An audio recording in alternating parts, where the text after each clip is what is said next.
దగ్గు, గొంతు రాపు, గొంతు నొప్పి ఇలా గొంతుకి సంబంధించి ఏవైనా మనకు ఇరిటేషన్స్ ఉన్నట్లయితే వాటిని తగ్గించుకోవడం కోసం ఇలా ఒక చిన్న అల్లం ముక్కనైతే ఇలా రోట్లో అయితే దంచుకోవాలి. రోట్లో దంచుకోవడం వల్ల మనకు చాలా బాగా అదైతే పనిచేస్తుంది. మిక్సీ కన్నా కూడా రోట్లో దంచేసుకొని ఇలా ఒక పెనం పెట్టి దానిపై నేను కొంచెం వేడి చేస్తున్నాను.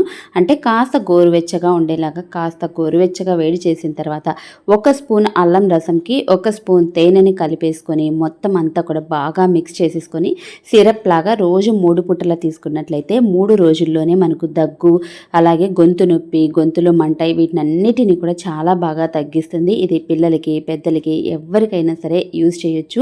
ఇంకా మీ దగ్గర తమలపాకు ఉన్నట్లయితే తమలపాకు కూడా దాన్ని కూడా నలిపేసి దాని 1 స్పూన్ రసాన్ని కూడా ఇందులో మిక్స్ చేసుకొని తీసేసుకోవచ్చు. చాలా చాలా బాగుంటుంది. ఫాస్ట్గా రిలీఫ్ కూడా వస్తుంది. నచ్చినట్లయితే లైక్, షేర్ అండ్ సబ్స్క్రైబ్ చేయడం మర్చిపోకండి.